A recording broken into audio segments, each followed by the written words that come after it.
Howdy, howdy, howdy. Nearly Senior Citizen here. Greetings, boys, girls, and all of our non-binary friends, and welcome to this brand new day. Hokie smokes. No big thing today. Really short. I'm doing this at 6:30 in the morning. I have been basically out of bed since 3. Yay. I have my colonoscopy today, and joy, but you have to wake up really early so that you can make sure you drink all the laxatives you're supposed to. So I've been up. I've not been having fun, but they're gonna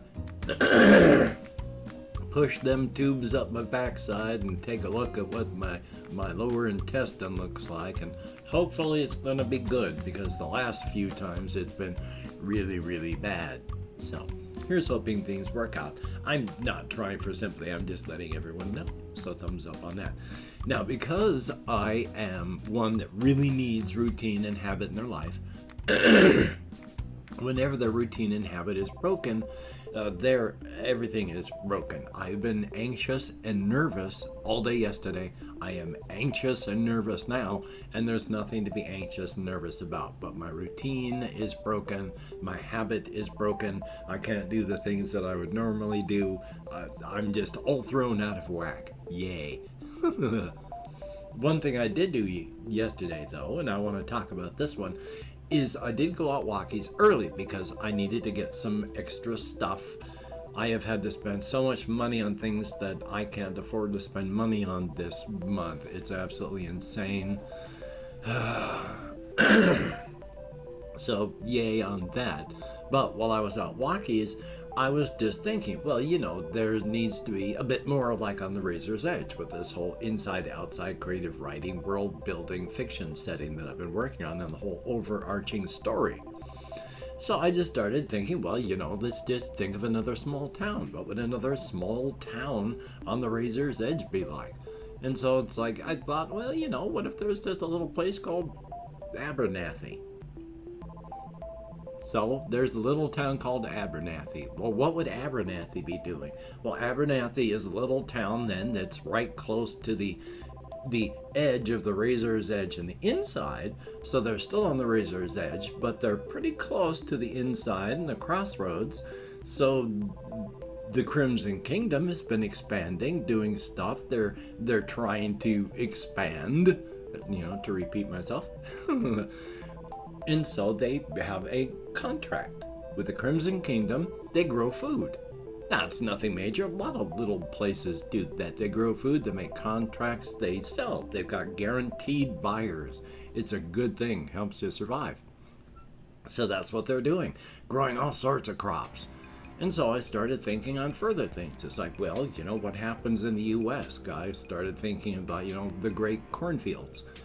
People that have cornfields and such, they always talk about how there's, you don't go into the corn at night, and, there's just, you hear things, you don't go out there. There's things you don't do in the corn at certain times.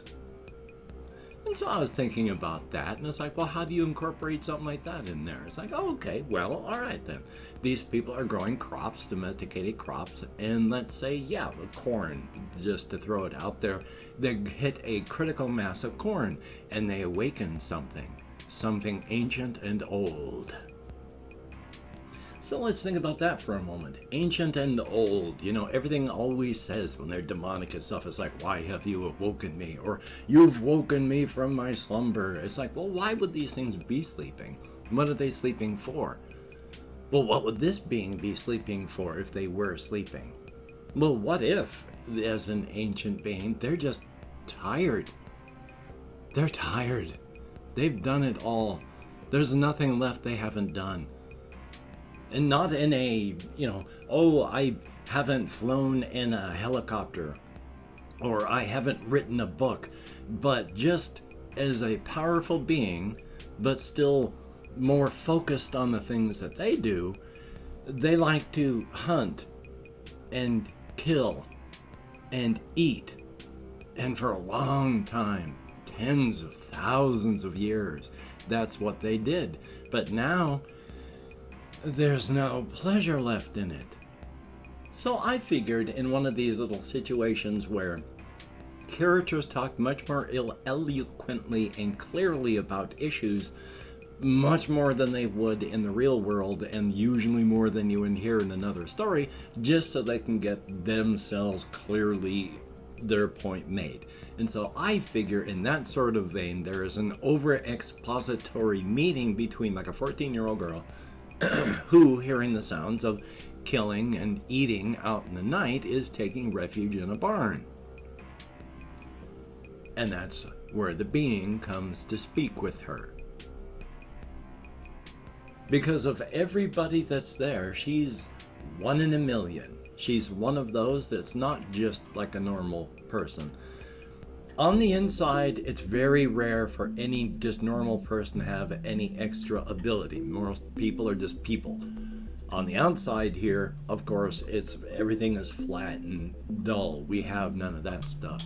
Everything is volatile on the razor's edge. So you have things like Grumper's Toad, the 300-year-old toad.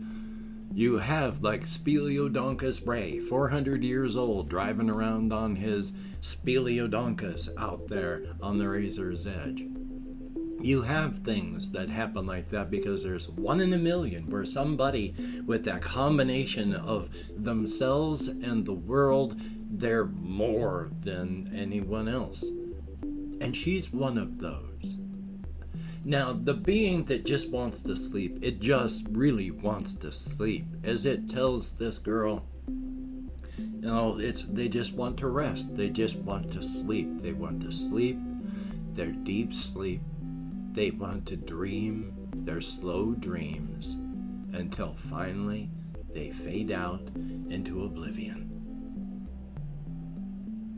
There are the simple pleasures. Yes, it feels good to run, to jump, to climb, to chase, to hunt. They've always enjoyed killing. Just killing, simple murder, but challenge has become more and more important to that. It is the equivalent of killing an innocent is like playing with textureless, featureless blocks. Dentures, my apologies. Textureless and featureless blocks, as opposed to something that really involves you as a video game involving other people and thought and depth and pleasure. You do this one, not this one. Simple murder of innocence, there's nothing to it. But even that, the chase, the hunt, killing, eating, is done it all so much. Even simple base animal pleasures mean nothing. Simple repetition has sucked the life out of everything. But as they say, it does feel physically good to run. It does feel good to kill. And as they lean forward, because they are a mixture of aggressive and then apologetic for being that way, they stress. It feels good.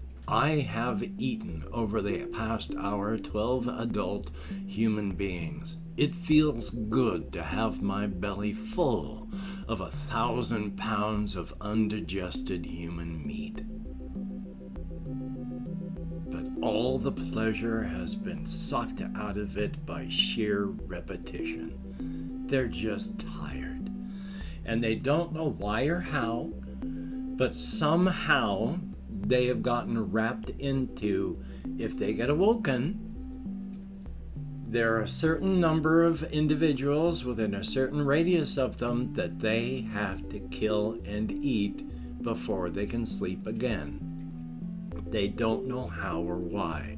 The number of individuals they have to eat, the range and far out the who determines that, they don't know what, they just only know they wake up because of the growth of domesticated crops, and they have to kill and eat X number of people, and then they can sleep, and then hopefully just sleep until they fade away because they're just so tired. And in an hour and a half of deciding, hey, I need to come up with another town, I came up with another town, a villain that became not a villain, And while it's still a horrific, nightmarish monster, it's not really a bad guy, though it definitely is a bad guy.